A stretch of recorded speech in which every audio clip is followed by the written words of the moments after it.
Welcome to Off Grid from the Ground Up. In this video, we will talk about the development of the water source on our 40-acre parcel.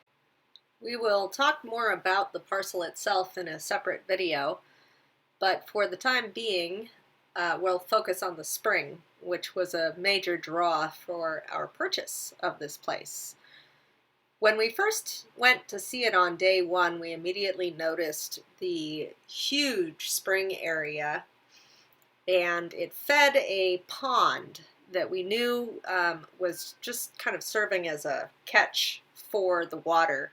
So rather than drink pond water, which is kind of gross, we knew that we wanted to develop the spring where it came out of the ground.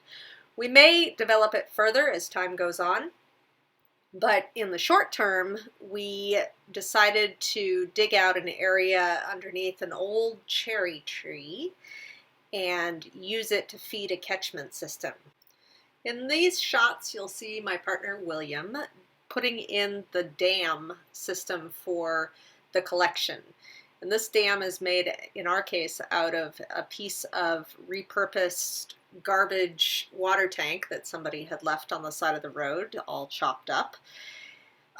One of our core values as we embark on this project is being kind of low budget and also green, so this was a great way for us to reduce, reuse, recycle. We secured the dam with local clay that came out as we dug down deeper into the spring area.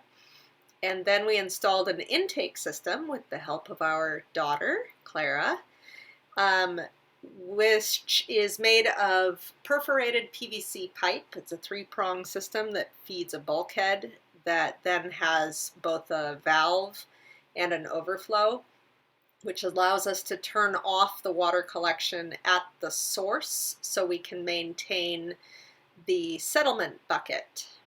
We then covered the entire intake with drain rock to keep critters and all of that good stuff out of the water. We have since covered that with drain felt, rocks, and a little bit of a makeshift roof also out of the old water tank.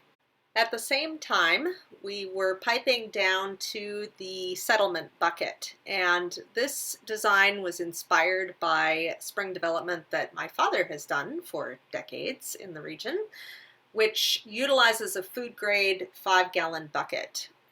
Now in his design, he actually would put this ahead of the dam, but we decided to do our intake system differently, as you just saw. So rather than that, we are utilizing a food grade 5-gallon bucket as our settlement tank. You can pick these up cheap or even free from delis and restaurants and stuff like that. They're usually dying to get rid of them. And make sure they have a lid. It's a beautiful thing.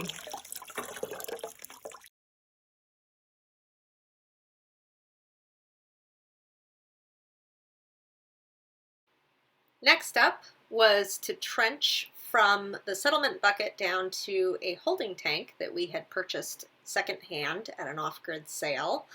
I will say we are very fortunate to have access to equipment because this was quite the process. And word to the wise, if you have a high point in a gravity-fed system, you may need to install a vent for air to escape. We discovered that as we were very surprised to not have water coming out of the other end of the pipe, even though we knew that it was lower than the settlement bucket. We then trenched all the way uphill to the top of our property, way up above the house site, so that we can pump water there and then gravity feed it to the house. Once again, I am so grateful that we had access to equipment. I cannot imagine doing all of this with a shovel like my parents did back in the 70s and 80s. Wowza! Next was to hook up the water pump we had picked up at that same off-grid sale, which was perfect for us. So that was very fortunate. And then test everything out and make sure that we had water up at our tank pad site up way above the house site, which fortunately we did. Yay!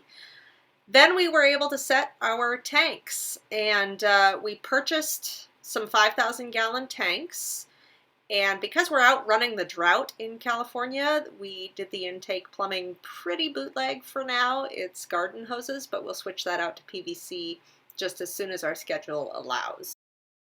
Actually getting this system to work took a little bit of trial and error. We busted a few pipes, wasted a little bit of water, and then tragedy struck and we forgot to turn on a valve and we blew the pump that we had purchased for cheap and had to buy a new one. So such is life, budget accordingly.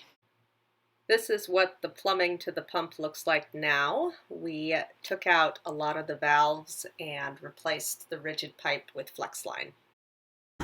Water tank number 2.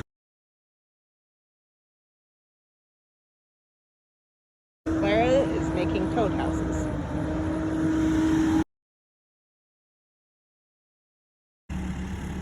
Now we just need to line up the inlets and the outlets.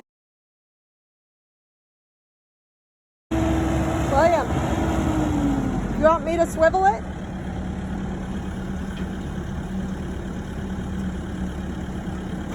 If you, no, I can do this.